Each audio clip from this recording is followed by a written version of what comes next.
Assalamualaikum warahmatullahi wabarakatuh. Selamat malam, salam sejahtera semua. Nama saya Ahmad Ferzal, tapi teman-teman boleh panggil Ical. Saya lahir di keluarga dibesarkan di banyak tempat di Indonesia karena bapak saya pegawai negeri yang keliling Indonesia begitu ya. Malam ini saya akan ajak teman-teman kita berkeliling Indonesia dengan kacamata hikmah kebijaksanaan gitu ya. Kita tinggalin dulu kacamata kolonial yang memandang semua orang lemah perlu dibantu, kalah atau apalagi harus kalah begitu ya. Saya akan ceritakan bahwa saya anak yang bangga lahir di sistem pendidikan yang mungkin sekarang ini sering disalahkan, mungkin sekarang sering jadi kambing hitamkan begitu ya. Tapi saya lahir di sistem pendidikan itu kok. Saya lahir dengan guru-guru yang seperti itu, saya lahir di sekolah yang seperti itu. Bahkan saya pernah merasakan bagaimana sakitnya belayan rotan begitu ya, karena tidak bisa membedakan huruf D kecil dengan B kecil di depan papan tulis. Begitu. Udah gemes sekali guru saya mungkin begitu. Saya pernah rasakan juga sekolah di sekolah yang panggung dari kayu, isi kelasnya 60 anak, jangan tanya pakai sepatu apa enggak, karena berbaju rapi aja bisa dihitung begitu ya. Yang saya ingat bau kelasnya dari kayu ulin, kami harus mengepel bareng-bareng itu baunya khas sekali gitu. Tapi sepanjang SD, SMP, SMA, saya anak yang mungkin merepotkan buat guru begitu ya. Dan saya juga merasa sekolah kadang-kadang menekan, tapi saya tidak pernah merasa harus membenci bapak ibu guru. Bahkan saya cinta sekali sama mereka. Memang saya pernah bersumpah sekali tidak mau jadi guru seumur hidup. Tapi saya menyesal karena saya akhirnya jadi guru. Harusnya saya sumpahnya beda, nggak mau jadi gubernur gitu ya. Atau nggak mau jadi co-foundernya Krevio begitu. Atau ilmuwan muda begitu, salah saya dulu nggak maunya begitu. Dan si Ical kecil ini bahagia sekali dengan sistem pendidikan seperti itu dan nyatanya ini akhirnya menjadi bekal buat saya ketika harus berkeliling Indonesia dibawa oleh tangan-tangan hebat, mulai dari NGO, LSM lokal, komunitas, Pemda, sampai perusahaan asing yang mengantarkan kami bersama teman-teman ke pelosok Indonesia. Begitu. Dan jiwa bahagia, gembira dengan pendidikan ini kami bawa-bawa terus ketemu dengan Bapak Ibu Guru, sehingga walaupun kami dikontrak sebagai konsultan, trainer, narasumber dan macam-macam istilah, tapi begitu sampai daerah kami bilang bahwa kami adalah teman tumbuh, teman belajar begitu. Jadi nggak ngajarin sesuatu yang baru, nggak bawa sesuatu yang baru, tapi malah menggali apa yang menjadi potensi di daerah mereka. Nah dari perjalanan ini banyak sekali pertanyaannya, ada 4 pertanyaan besar begitu ya. Emang pendidikan kita di daerah nggak sebaik di kota ya begitu ya. Kemudian apa kurikulum kita bisa dipakai se-Indonesia begitu. Kemudian kalau sama terus ngapain aja sih kerjanya, sampai terakhir memang penting pakai kearifan lokal begitu ya. Nah saya nggak akan jawab satu persatu, tapi saya jawab 2 per 2 begitu ya. Jadi ada 2 pertanyaan ini kita jawab langsung. Kalau ukurannya fisik atau yang kasat mata, memang nggak akan bisa semaju dengan seluruh tempat begitu ya. Tapi saya akan mencoba kita melihat apa yang tidak terlihat begitu, kekuatan apa yang tidak terlihat sehingga itu menjadi yang bisa kita banggakan di negeri kita.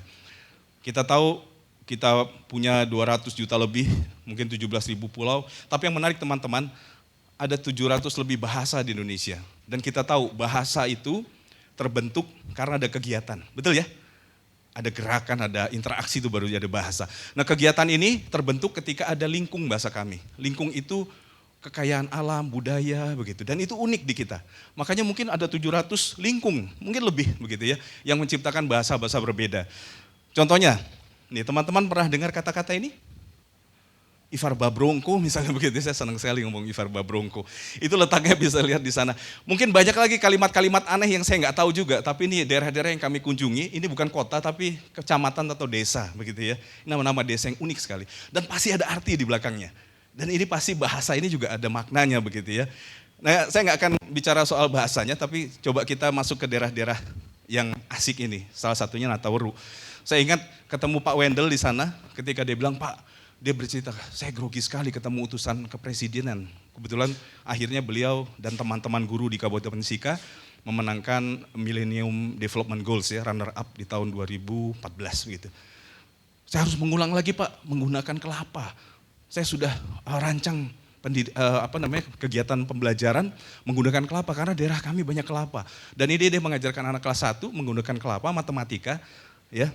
Tapi yang impresifnya bukan soal dia menemukan kelapa menjadi matematika, tapi pembelajaran itu sudah melebur masuk dalam nilai-nilai lokal yang mereka mau bangun.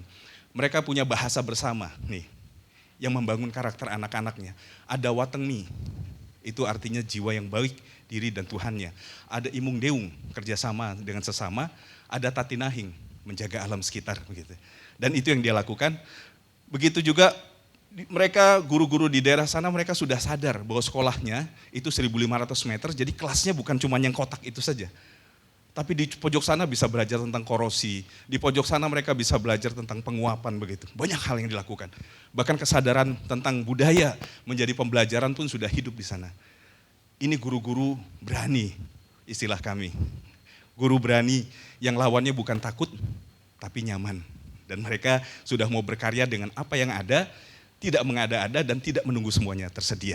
Sama dengan Ibu Ani, dia bisa menggunakan buah kemiri menjadi pembelajaran integrasi. Ini dia pun menemukan teorinya sendiri bersama teman-teman guru. Ini cukup luar biasa karena ketika ini dilakukan, Kurtilas belum lahir. Ketika ini dilakukan, dinas hanya membatasi tematik kelas 1 dan 3. Maka bisa dianggap pelanggaran mereka itu.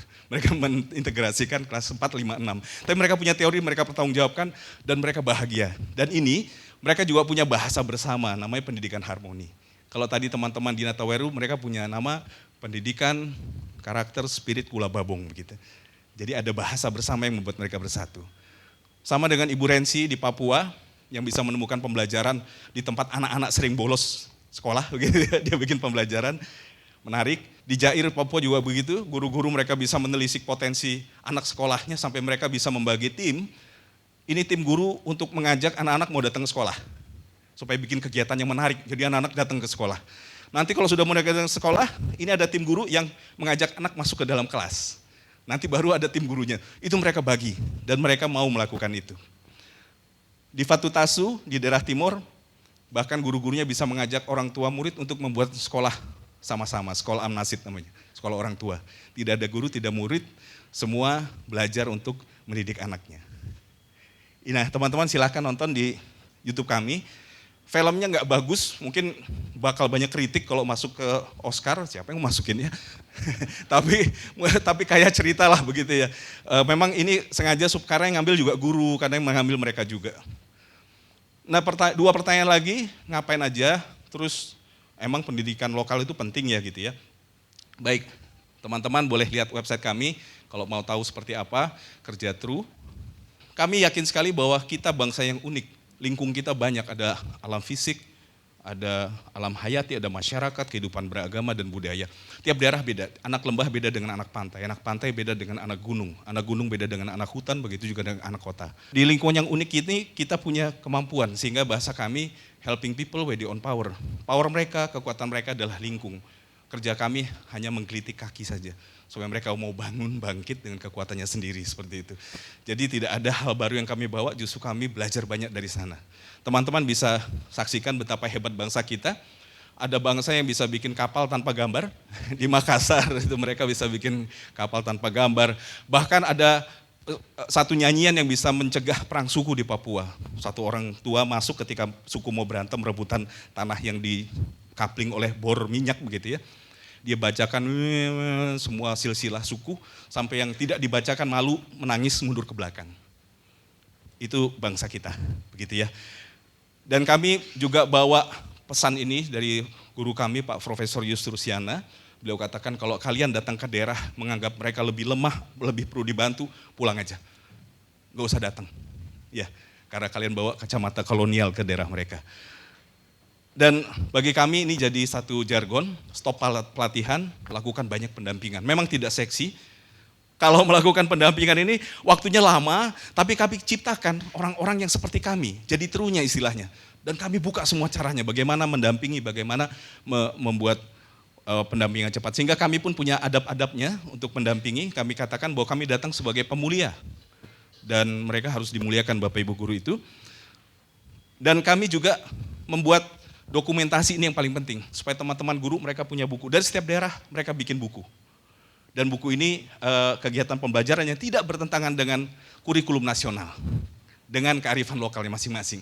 Jadi buku, video itu semua ada alat untuk teman-teman guru bisa menyebarkan lebih luas lagi.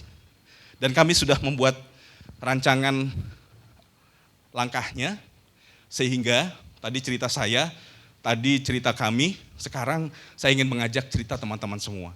Kalau teman-teman ingin berbuat untuk pendidikan ini, silahkan bergabung, karena kami sudah buka semuanya, ya kami bisa tularkan, betul? Silahkan teman-teman. Kalau teman-teman punya rasa yang sama, nggak usah bikin sekolah deh, mending dampingin sekolah yang ada, begitu ya. Atau teman-teman ada rasa bahaya nih kalau kita bikin pelatihan cuma gara-gara nganggap mereka nggak bisa, begitu ya. Atau teman-teman punya rasa, guru nih banyak yang disalahin, jadi korban begitu ya. Tapi mau nggak jadi pemulia sumber daya guru, begitu ya. Kalau teman-teman merasa, salahkan aja sistem pendidikan, tapi kita mau memuliakan begitu ya. Nah silakan teman-teman datang ke galeriguru.co.id, gratis, mengunduh, langkah-langkah semua ada, buku, pegangan buku kerja, video, audio, semua gratis. Silakan dipakai dan silakan jadi pemulia pendidikan. Dan ujung-ujungnya sebetulnya kami ke sekolah, itu langkah kedua. Langkah pertama kami ingin masuk ke rumah. Dan karena kami tahu pendidikan terbaik dari rumah, supaya ketika di rumah kuat, nanti ada pendidik jalanan, ada pendidik parkiran, ada pendidik warteg, begitu ya, ada pendidik warung kopi, dan kata pendidikan tidak hilang ketika anak-anak kita masuk ke dunia pekerjaan, begitu. Dan saya yakin sekali, kita yakin sekali, negeri ini akan terus hebat ketika kita saling memuliakan, saling membahagiakan. Terima kasih. Buka aja Bukalapak.